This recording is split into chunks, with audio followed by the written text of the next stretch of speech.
Well, thank you very much for the opportunity to speak with you for a few minutes today. And what I was hoping to do today is to update this group on the work that Microsoft has done in the year since my colleague John Frank had an opportunity to address you a year ago, as well as to talk about some of our thoughts about what we need to do to be successful in this space going forward. I don't need to convince this group of the real empowerment that technology brings to citizens and communities around the world, whether we're talking about communication, creativity, productivity. There's just such a wide range of ways in which technology can advance the welfare of our citizens, and that with the advent of cloud computing, the opportunity for that is really limitless.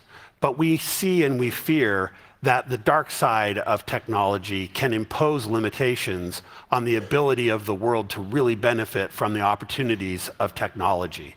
Again, there's no one in this audience who isn't aware of both of these key considerations: nation-state attacks and cybercrime for profit, and how they both are continue to grow and to be very impactful on citizens and communities around the world.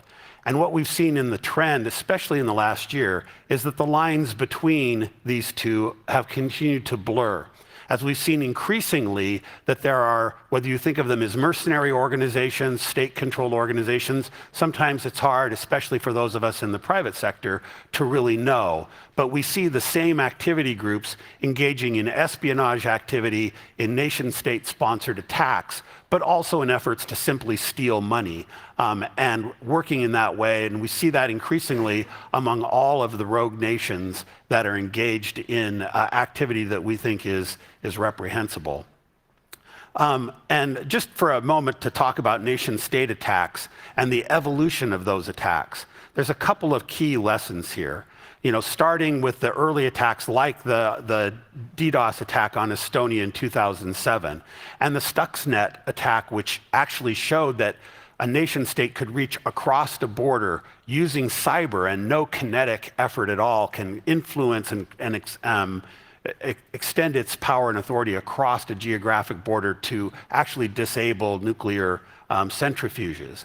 And these lessons have been learned by the nation states that engage in these attacks, and you see over time how this has evolved from those kinds of targeted destructions to massive data exfiltration, to the supply chain attacks that we see today becoming much more sophisticated, including things like the NotPetya attack, where the adversaries recognize that by infiltrating the update system of a popular software package, they could quickly gain trust and get their malware distributed broadly throughout an entire country, and then, of course, through all of the commercial enterprises that had activities in that country, causing billions of dollars in economic damage. We see attacks on critical infrastructure and how that continues to evolve and is a significant concern for governments around the world. And then as we get more current evolutions, you've seen things like the evolution of espionage and attacks for a service, with for-profit companies operating quite openly and supplying these kinds of weapons and exploits to governments that don't have the resources to do it themselves. And we now are clearly on the edge of seeing machine learning and AI technologies being brought to bear, not just on the defense side, but on the side of the attackers, and what they can do to improve the scope, effectiveness, and power of their attacks.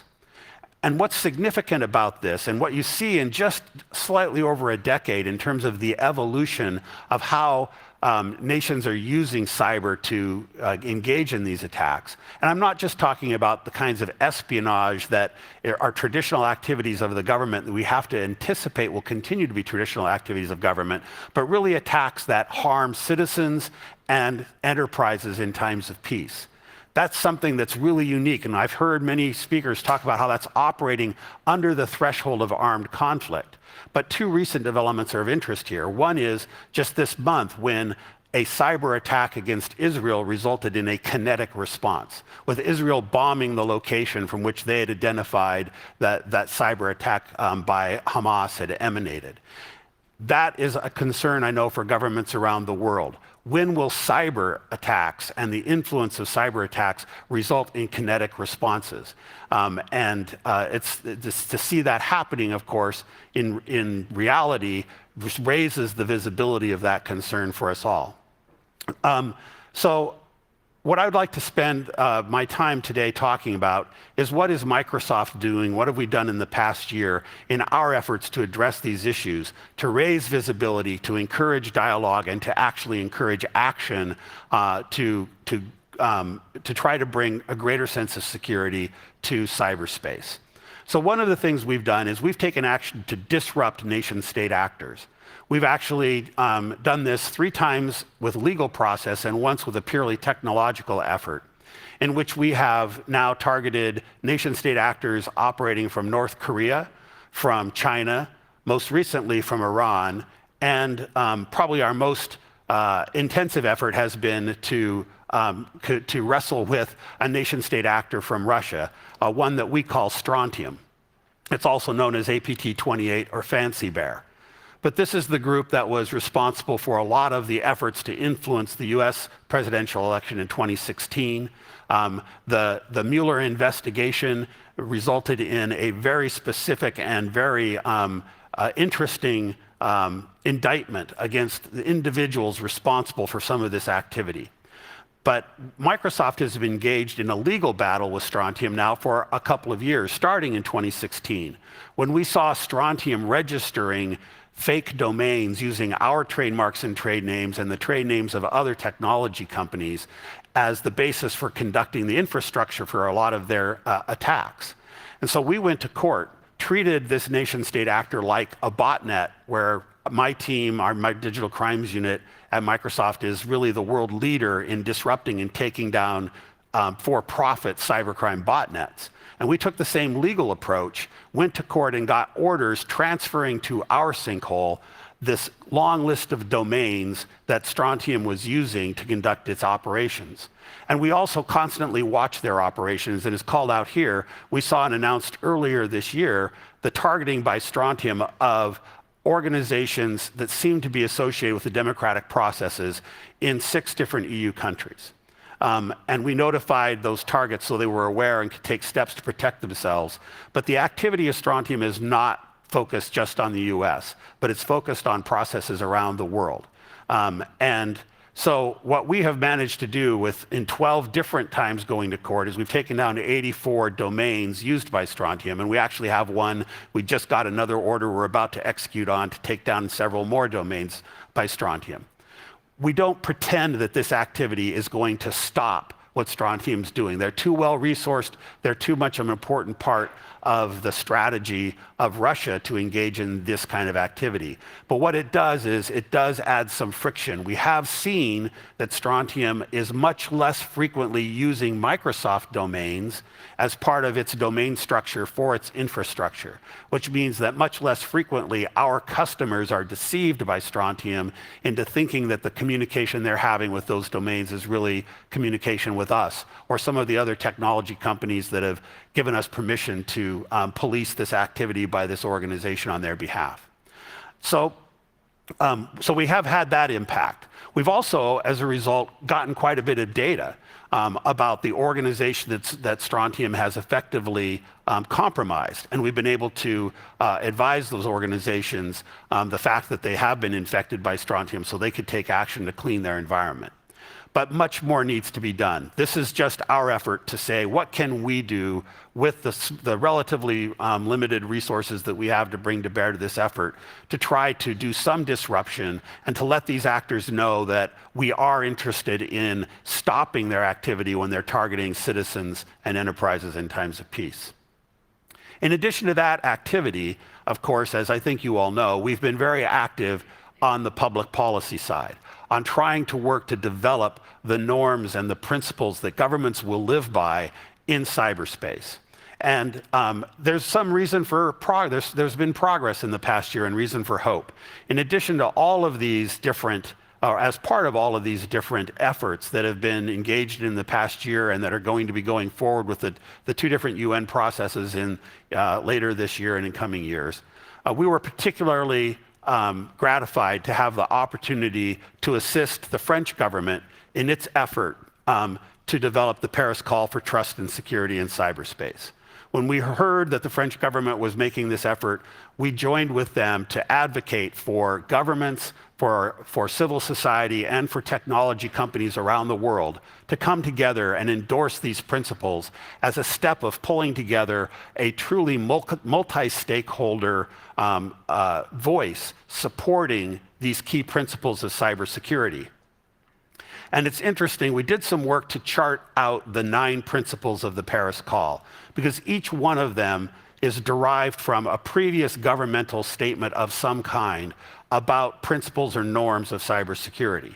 And it's interesting to see how some of those have been repeated in different ways over the years. Some were relatively new, but we found all 9 of these principles to be key aspects of what we need to do to preserve the security, protect the security of the cyber world.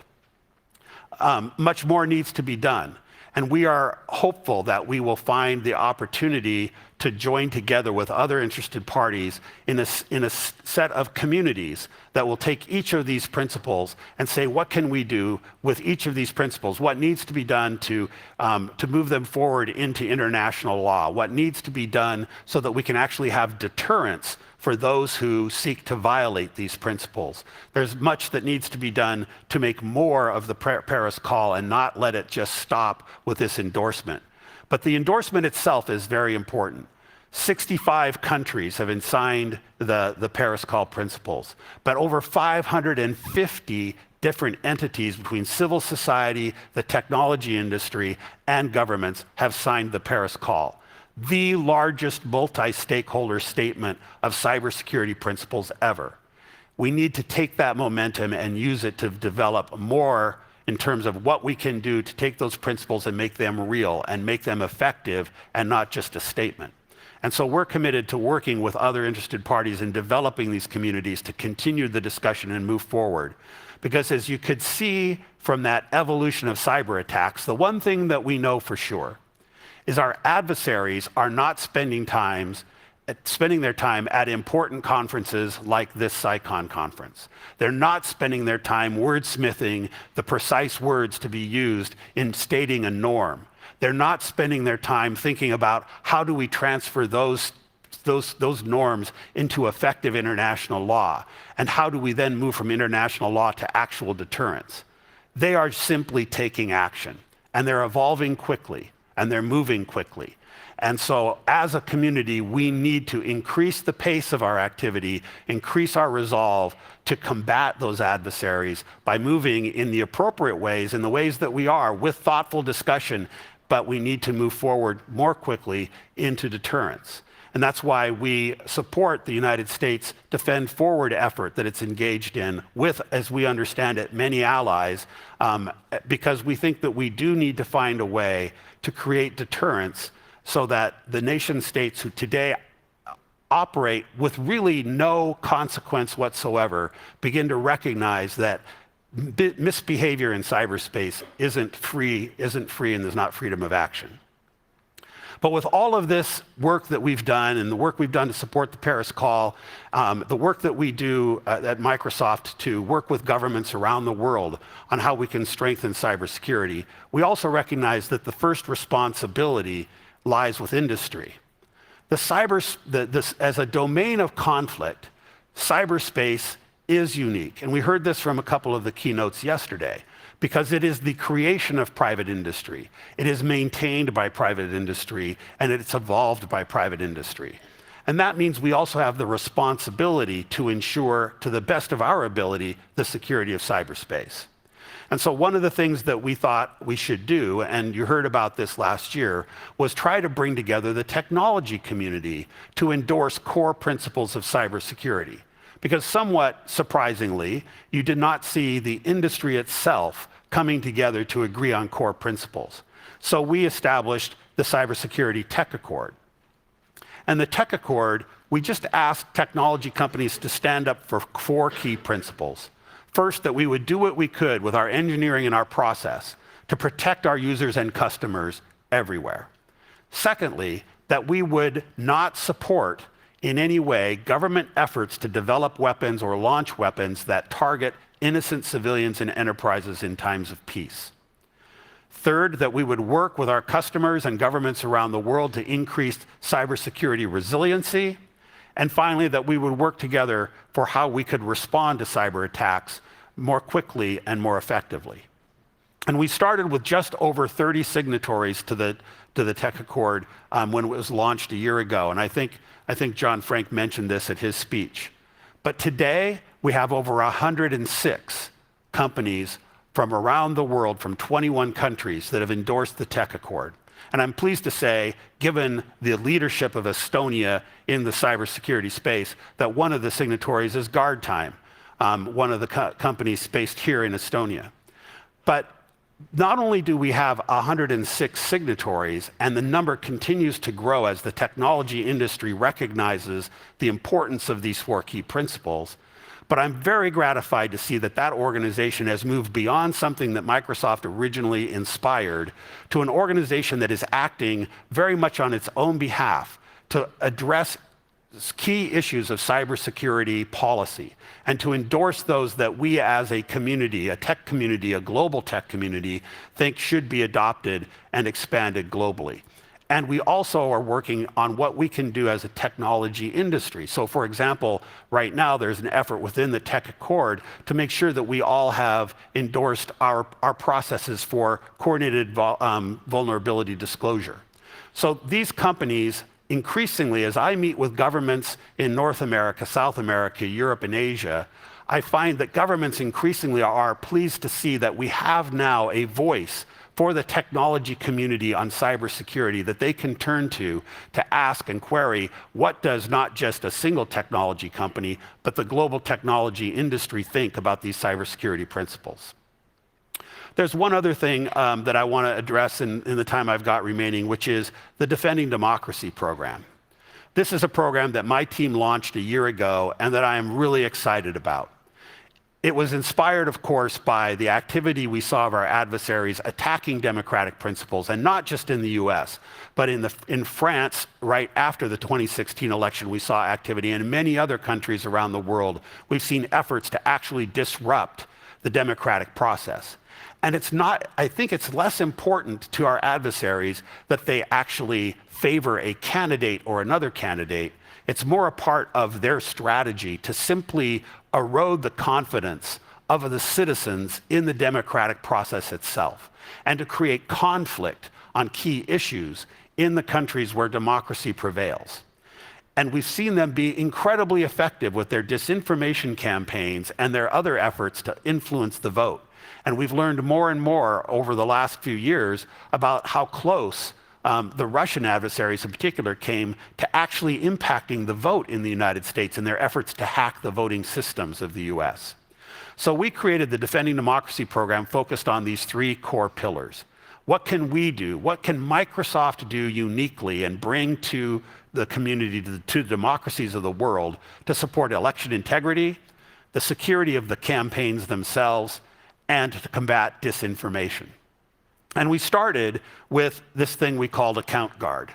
Account Guard was an effort to increase the security of the campaigns, where we told any political campaign, but also a wide variety of associated organizations, that if they were Office 365 customers, so that we had visibility into efforts to attack them, if they signed up for Account Guard, we would notify them of any threatened attack by a nation-state actor or any compromise by a nation-state actor.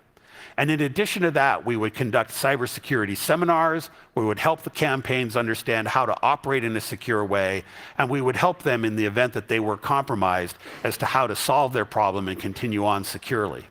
We started in the United States. We then came to a number of countries in Europe. We went to Australia, India, and we recently expanded to a number of other countries in Europe. We now cover 26 countries. We've had 36,000 separate campaign accounts that have signed up for this Account Guard, and we've made many notifications of nation-state attacks on those organizations. That has been a big success for us, but it isn't nearly enough. And we learned through this process, and if there's one thing that I've been in my career at Microsoft that's really enthused me about the company is our willingness to learn. As we try something and we get feedback and we learn more, then we change, we evolve what we're doing to try to make it more effective. And we did that in this case because we learned that as good as Account Guard was, we were constrained by the fact that Office 365 was too expensive for campaigns, which often operate on very thin budgets, and it was too hard to deploy securely. So we have now announced Microsoft 365 for campaigns. And this is an offering of our commercial Microsoft M365 service, which has all our most advanced security services included, but we are offering it to the same group of organizations associated with campaigns and democracies at our nonprofit price, which is a very, very significant discount.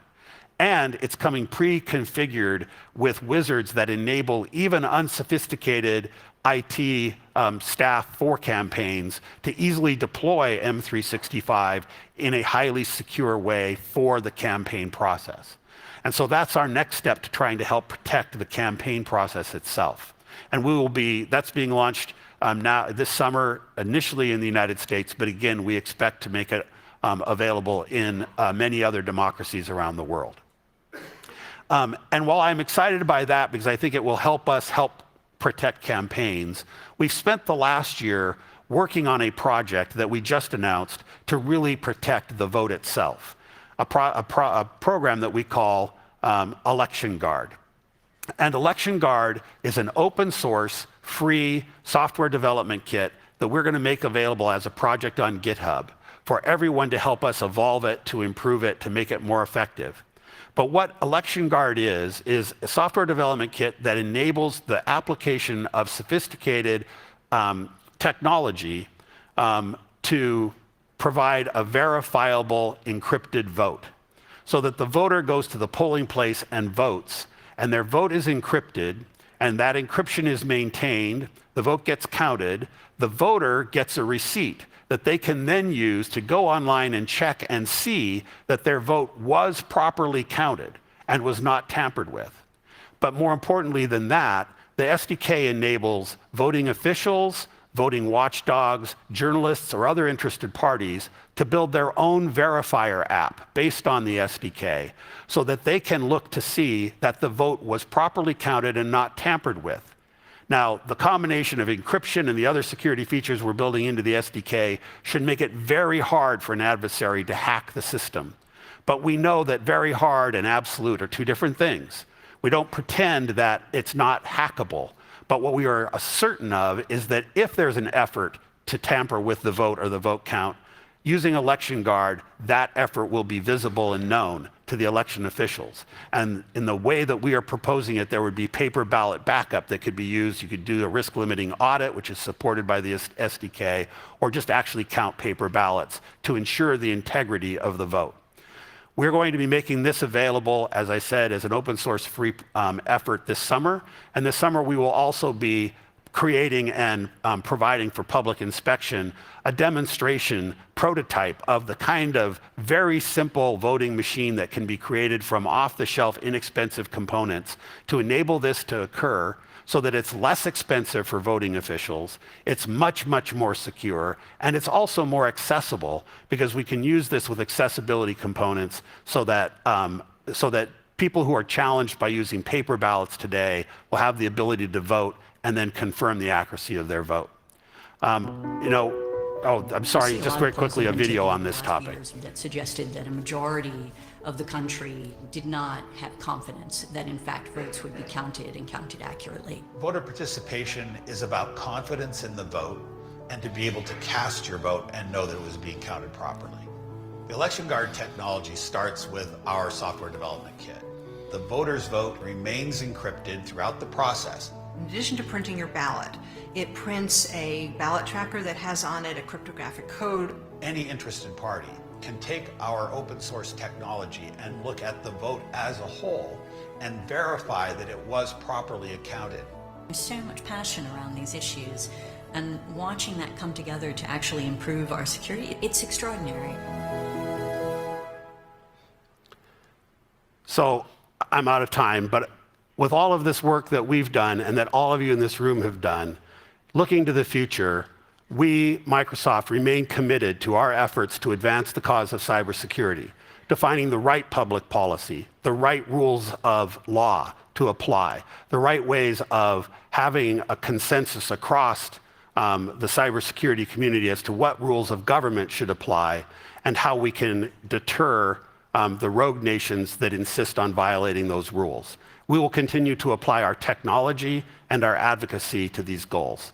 And I really appreciate all the effort by the organization here to maintain this conference, which is one of the best conferences to bring together so many different voices around the world to share our information. The panels yesterday were great. I look forward to the ones today, and I thank you for your time.